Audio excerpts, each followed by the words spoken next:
धन्यवाद.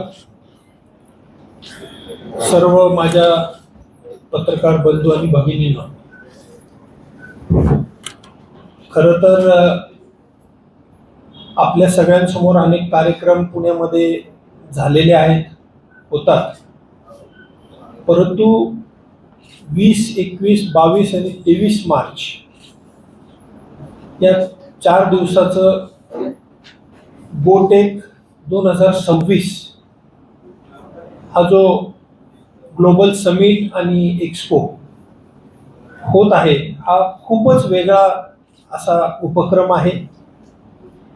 या उपक्रमाचे खरे सूत्रधार किंवा ज्यांनी हाच सेम उपक्रम हा गुजरातमध्ये राजकोटमध्ये केला होता, ते माजी केंद्रीय मंत्री आणि 4 वेळा खासदार म्हणून राहिलेले डॉक्टर वल्लभभाई कथेरिया यांच्या मार्गदर्शनामध्ये 23 मध्ये जो त्यांनी प्रयत्न केला तो अतिशय सक्सेसफुल झाला. आणि आता दुसरं गोटेक हे पुण्यामध्ये होत आहे. आणि आपल्या सगळ्यांना माहिती आहे की महाराष्ट्रामध्ये महाराष्ट्र गोसेवा आयोगाची स्थापना 2.5 वर्ष आधी झाली. आणि आपलाही उद्देश हा नेहमी गोवंशाचं संगोपन, संवर्धन आणि संरक्षण करणं हाच राहिलेला आहे. आणि हे करत असताना एक गोष्ट मात्र खूप प्रकर्षाने जाणवायची की आपण लोकांपर्यंत कसं पोहोचायचं. आपण जे काम करतोय, आज जी काही क्रांती घडवतोय गोबर आणि गोमूत्रातनं, पंचगव्यामधनं, ही लोकांपर्यंत कशी जाईल.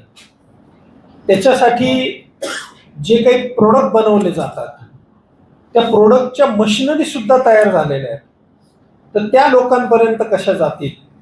आणि आमच्या दोघांचं थिंकिंग मॅच झालं आणि त्यांनी ऑलरेडी एवढं काम केलेलं होतं की मला पण आश्चर्य वाटलं. तर आता हे पुण्यात आपल्या ॲग्रिकल्चर कॉलेज ग्राउंडवर 4 दिवसाचा समिट आणि एक्सपो होतोय.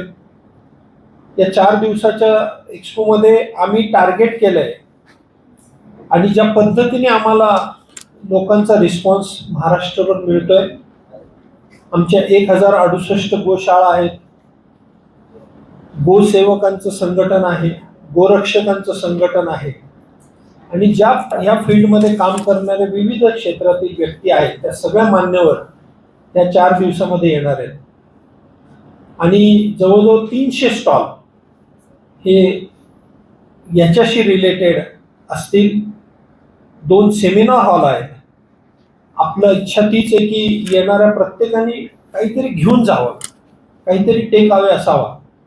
त्या दृष्टिकोनातून हा सगळा प्रयत्न आम्ही करतोय. आपल्या माध्यमातून आजची प्रेस कॉन्फरन्स घेण्याचं कारणच हे होतं की आपल्या माध्यमातून ही बातमी लोकांपर्यंत पोहोचावी. परिक्रमेमध्ये आपली देशी महाराष्ट्राचे ब्रीड तिथे असतील, देशी गायी असतील, आपल्या खिलार आहे, गवळव आहे, लाल कंधारी आहे. या सगळ्या ब्रीडचं आपल्याला गो परिक्रमा करून ह्या कार्यक्रमाची सुरुवात होईल. आणि याच्यासाठी खूप मोठमोठे मान्यवर, अनेक राज्यपाल, त्यांच्याशी आपण अप्रोच झालेलो आहोत. आणि आपल्या सगळ्यांना माहिती आहे की प्राकृतिक शेती, नैसर्गिक शेती हा सुद्धा आपला विषय आहे. आणि आता आपले महाराष्ट्राचे राज्यपाल आणि गुजरातचे राज्यपाल, महामहिम राज्यपाल देवव्रतजी यांचाही हाच विषय आहे. त्यामुळे त्यांना जेव्हा आम्ही कथेरियाजी भेटायला गेले, तर त्यांनी फक्त सांगितलं की कधी येऊ तेवढं सांगा, कारण हा विषय त्यांना सुद्धा आपल्या सगळ्यांना, येणाऱ्या सर्वांना तिथे ॲड्रेस करायचा आहे, मार्गदर्शन करायचं आहे.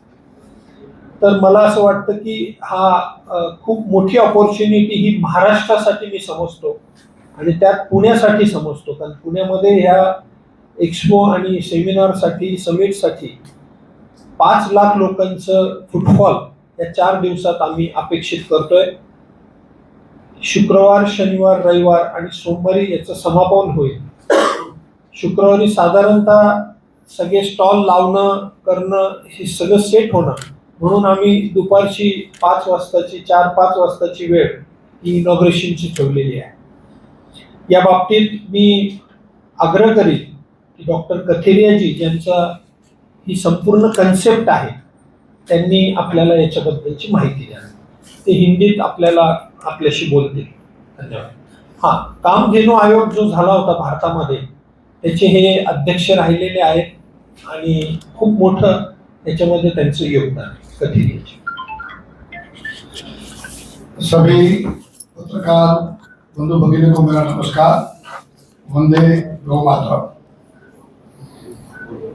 आदरणीय शेखर जी ने काफी मात्रा में गौटेक 2026 पुणे में जो आयोजित होने वाला है उसकी रूपरेखा दी है.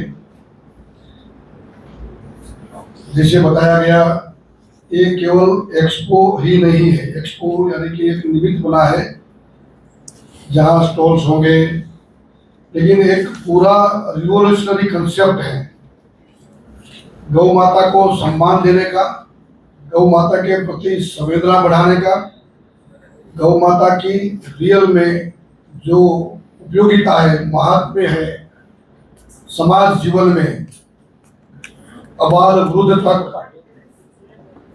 गर्भधारण से लेकर के मृत्यु पर्यंत गौ माता को जो माता का स्वरूप दिया गया है, गावो विश्वस्य माता रहो, उनको यहाँ यथार्थ रूप में समाज के सामने प्रस्तुत करने का एक स्तुत्य प्रयास है. गौ माता की जब बात करते हैं तो पूरा गौ वंश की बात है, अपने भारतीय देसी गाय की बात है. बछड़ा, बछड़ी, नंदी, बैल, गाय, बीमार गाय, इस सभी की गौ रक्षा, गोपालन, गौ संवर्धन और गाय से जुड़े हुई उद्यमिता, गाय से जुड़े हुए अनेक प्रकल्प और उनके आधार पर जैसे कि कहते हैं social, economical, environmental, agricultural, health point of view end last but not the list spiritual, ये सब यहाँ एक प्लेटफॉर्म पर पूरे 4 दिन देखने को मिलेगा.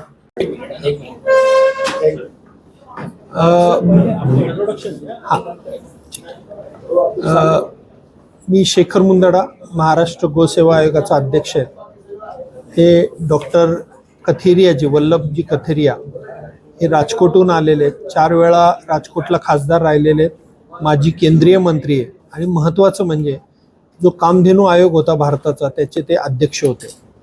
यांच्या संकल्पनेतून त्यांनी 2023 मध्ये राजकोटमध्ये पहिला गोटेक घेतला आणि तिथं त्यांना लक्षात आलं की याची खूप जास्त गरज समाजामध्ये आहे आणि त्यांचे जे काही तिथले फीडबॅक आले, लोकांचा जो रिस्पॉन्स त्यांना मिळाला, त्याच्यानंतर त्यांनी ठरवलं की हे इतर राज्यांमध्ये पण व्हायला पाहिजे आणि दुसरं गोटेक हे महाराष्ट्रामध्ये पुण्यामध्ये होतं आहे.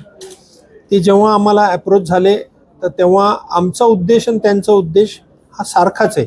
त्यामुळे सरकार म्हणून महाराष्ट्र गोसेवा आयोग सुद्धा त्याच्यामध्ये जोडलेला आहे. याचा उद्देश काय?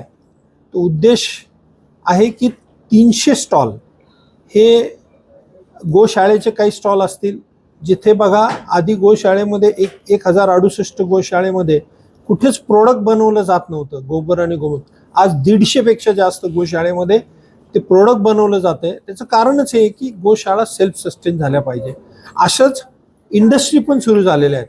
आता आपल्या सगळ्यांना माहिती आहे की कलेक्टरला सांगून आपण ऑर्डर काढलेल्या आहेत. अंत्यविधी आता लाकडात नाही होत, आता गोकास्टमध्ये करायचं आहे. गोकास्टमध्ये केला तर गायी वाचतील आणि लाकडात नाही केला तर झाडं वाचतील. अशा अनेक प्रकारचं आम्ही ते करतोय. आणि आता आपल्याला माहिती आहे की मागच्या 2 वर्षापासून गोमय गणपती, मला वाटतं भारतामध्ये सगळ्यात हायेस्ट सेल हा गोमय गणपतीचा महाराष्ट्रात झालाय. 11 कोटी रुपयेचा सेल हा गोमय गणपतीतून झालाय. याचा अर्थ काय की ह्या सगळ्या इंडस्ट्री तयार होत आहेत. पेंट आपण बघितलंय की गोमय पेंट सुद्धा आलेलं आहे. असे अनेक प्रोडक्ट आलेले आहेत, खत झालेले आहेत, जे खत आपल्याला नैसर्गिक शेती आणि प्राकृतिक शेतीसाठी वापरता येईल. आणि म्हणून कथेरियाजींनी पुन्हा हे सिलेक्ट केलं, महाराष्ट्र सिलेक्ट केलं आणि इथे आपण हे 4 दिवसाचं एक्झिबिशन, एक्सपो आणि समिट हे घेतोय ॲग्रिकल्चर क्राऊन कॉलेजच्या ग्राउंडवर. तिथे 2 सेमिनार हॉल असणार आहेत. कंटिन्युअस काही ना काही नॉलेजचे सेशन तिथे दिले जातील. स्पिरिच्युअलिटी म्हणजे अध्यात्म असेल, राजकीय असेल, ब्युरोक्रेसी असेल, सरकारचे वेगवेगळे कृषी खातं असेल, पशुसंवर्धन खातं असेल, ह्या सगळ्यांची याच्यामध्ये इन्व्हॉल्वमेंट आहे. दुसऱ्या राज्यातून सुद्धा लोक येत आहेत. आम्हाला अंदाज असा आता आहे की 5 लाख लोक या 4 दिवसांमध्ये व्हिजिट करतील.